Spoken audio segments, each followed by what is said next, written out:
Untuk membahas pelestarian harimau, tentu tidak bisa terlepas dari upaya bagaimana mengkonservasi dan tantangannya. Apalagi tidak jarang harimau menjadi korban akibat dampak konflik dengan manusia. Di tempat ini kita akan cari tahu seperti apa harimau menjadi korban konflik dengan manusia. Selamat siang. Kaget sih. Ini harimau Sumatera ya, Mbak? Iya, betul. Sumatera. Oke, saya coba di sebelah sini, izin. Makasih, Mbak, Mas. Dok, kaget saya tadi di belakangnya udah ada harimau. Udah disambut. Tempat apa ini, Dok? Ini merupakan area penangkaran ya, breeding center untuk harimau Sumatera di Taman Safari Bogor. Oke, jadi sebetulnya kondisi harimau yang ada di tempat ini seperti apa sih secara general, Dok? Secara umum kondisinya bisa Mas lihat juga ya, kondisinya baik secara fisik, sehat. Mereka termonitor setiap hari. Individu yang datang ke sini tuh karena konflik dengan manusia. Gitu. Jadi ada yang dianggap sebagai man eater atau diduga dia makan manusia gitu ya, menyerang betul. Atau ada juga yang terjerat. Tapi ada juga yang datang ke sini kondisinya sangat-sangat buruk.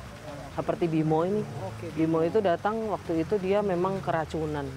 Ya, jadi dia diracun lah ya, karena dia diduga makan menyerang, datang ke sini dalam kondisi ya seperti kalau manusia kayak koma gitu mungkin ya. Jadi sudah kesadarannya menurun, akan di treatment sampai ya.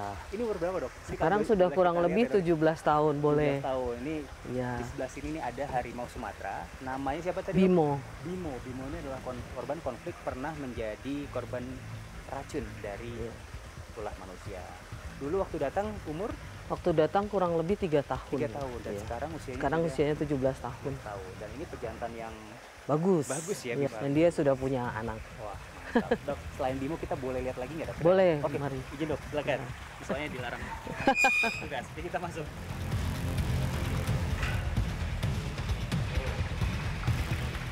Ini betina. Jadi kalau harimau Sumatera secara umum pasti yang jantan lebih besar pada umumnya. Yang ini betina, namanya Dara. Oke, ini profilnya apa, Dok, kalau Dara ini, Dok? Jadi Dara ini datang dalam kondisi itu, kalau Mas bisa lihat ya, kedua kaki depannya itu memang ada cacat karena terkena jerat. Ya, kemudian waktu itu dia harus diamputasi karena ada pembusukan lah jaringannya, nggak bisa diselamatkan.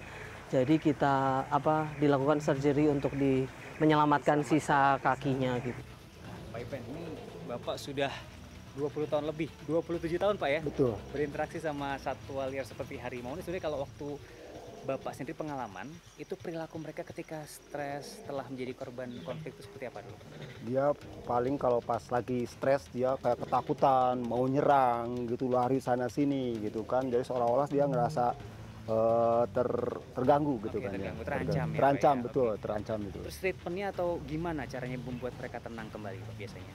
Biasanya di tempat kita itu ada namanya training conditioning ya, mengondisikan dari stres ke tenang lagi. Mereka itu ya bisa membedakan, dalam arti bisa membedakan mana yang sekira-kiranya dia yang mengancam. Dia akan lebih agresif gitu. Kalau kenal enggak, lebih dekat, kita lebih tahu gitu. Dan sampai dekat kayak gini ya, lebih dekat kayak gini. Siapa Pak ini, Pak? Ini namanya Tio ini. Waduh, ini namanya Tio. Ini hasil anakan di sini ini. Kayak kucing ya, Pak? Ya. Tuh ini namanya Tio ini. Hasil umur berapa Pak Tio ini, Pak? Ini Tio itu umur 10 tahunan. 10 tahun. 10 tahun. Ini jantan, Pak? Jantan ini. Jantan. Tapi kalau yang di hutan misalnya, Pak, kata kita sering mendengar berita harimau menyerang manusia, itu dengan alasan atau tiba-tiba aja nyerang atau gimana bisa, Pak? Dengan alasan. Karena bisa jadi mereka terancam, yaitu tadi tempatnya atau rumahnya gitu kan terancam, dia ya udah dia spontanitas akan nyerang gitu kan gitu. Karena dia ngerasa terancam. Tapi kalau dia nyaman, dia enggak juga sih. Dan itu adalah natural sebagaimana si harimau ini juga makhluk hidup ya, Pak ya? Betul, jadi betul kalau itu. Kita lihat di sini sebetulnya yang dinamakan harimau, dia juga satwa, dia makhluk hidup.